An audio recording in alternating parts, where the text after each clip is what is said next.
Welcome back to another episode of Rock Boys Football. Taking a look at what I think is probably the most intriguing matchup we'll see all year during the college football season as the Texas Longhorns go on the road and play the Alabama Crimson Tide. And this is, you talk about teams on a short list that can win national championships.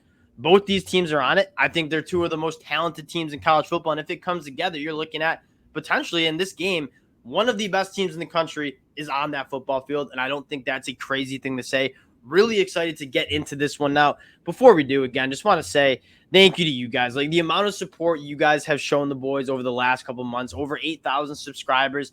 Can't thank you guys enough. So if you do enjoy the content, you want to support the fellas, consider subscribing to the channel. But more importantly than that, like the best part about doing this is talking ball with you guys in the comments section. So drop your picks in the comments section. Let's talk it up there. Appreciate you guys rocking with the fellas. Dale, I'm going to kick this one off to you. Texas, Alabama, week 2. How we feeling?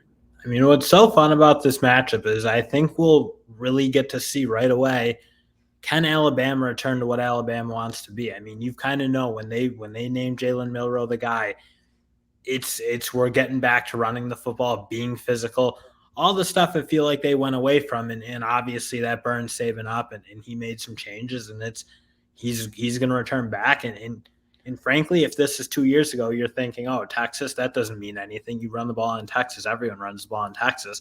But what Sarkisian's done building this unit back up and building up the trenches in the front seven to just being a really tough physical unit, like now we'll get to see this big physical Alabama offensive line that everyone's been talking about all offseason.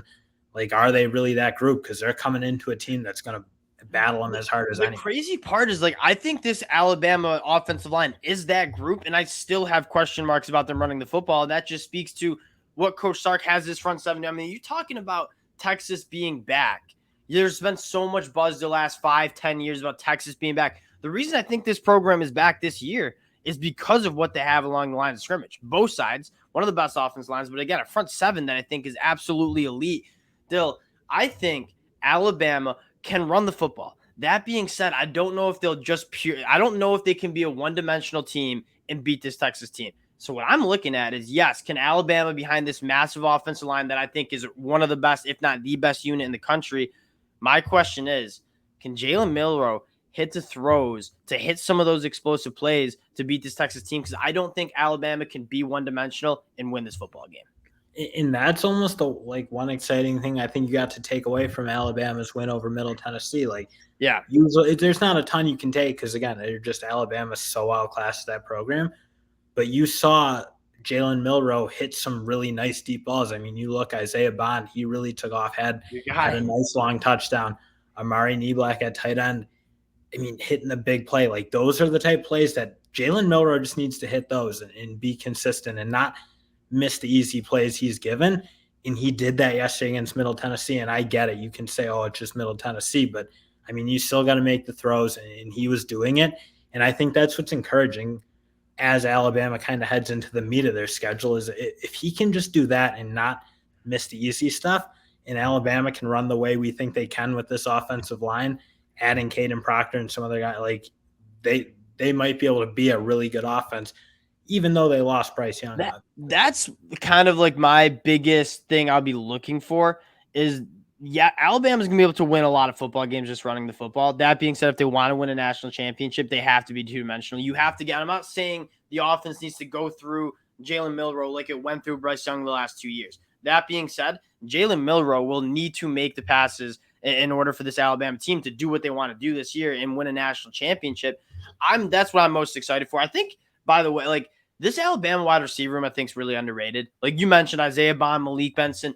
I think they have some more talent than a lot of people. Yeah, is it Henry? I mean, do you have like the Jameson Williams? Do you have like the Jerry Judys?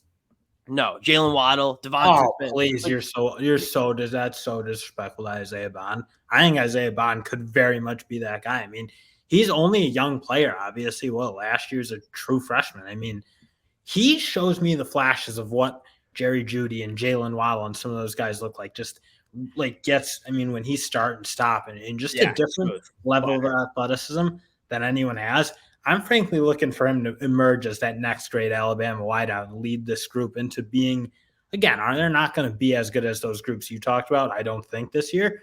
But if they can get Isaiah Bond really cooking, I don't think That's they're kind of going what I to was be like, getting at. Is like I think this wide receiver room is a lot better than people like give it credit for. And again, it was just such a tough year last year, but like there's some talent in that room. Now I do want to talk. I mean, we won what? We're talking 5 minutes in. We haven't even talked about Quinn Ewers in this Texas offense that again could be one of the better units that we see in the whole entire country. You talk about pure upside ceiling, and the talent on this Texas offense is absolutely nuts. Still, you're looking at one of the best defenses in the country with Alabama. You're looking at one of the best offenses in the country with the Longhorns.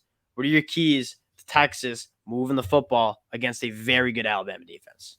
I mean, the one thing I'm almost still waiting on from Texas right now is hitting those big plays like when they're there. I mean, Xavier Yes. Worthy is so fast, so athletic, and get down the field so consistently.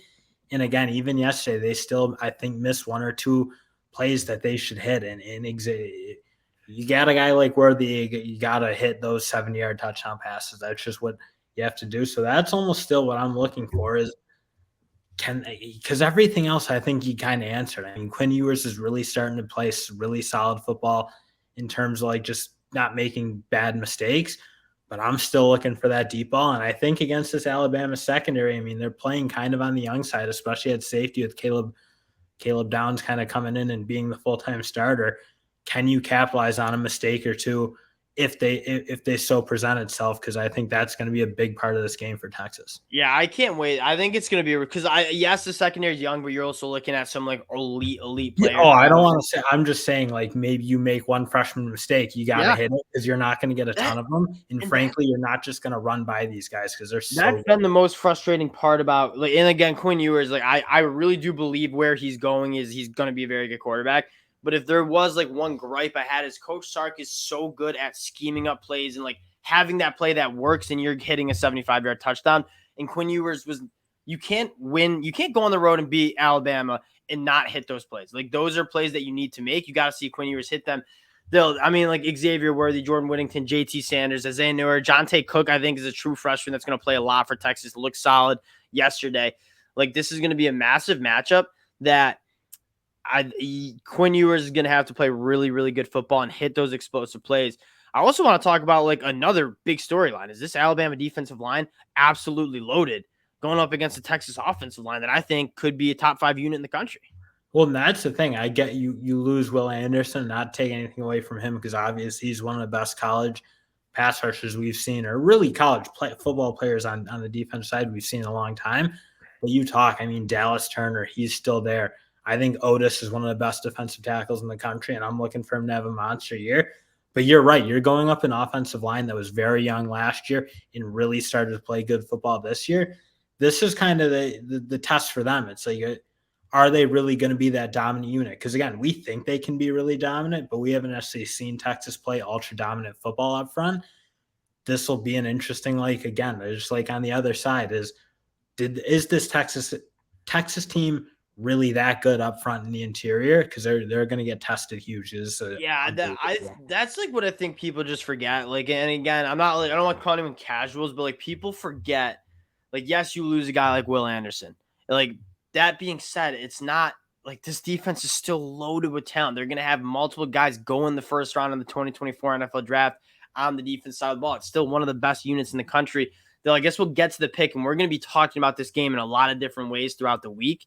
But Dill, Alabama 7.5-point favorites at home against this Texas team. Where are we leaning here? I think I just have Texas because I think seven Ooh. and a half is like a beyond disrespectful line for what this Texas team is. I get it. They're going into Tuscaloosa, but I mean, this is a team that in the tough part is I get their record wasn't incredible last year, and obviously they had some really bad moments.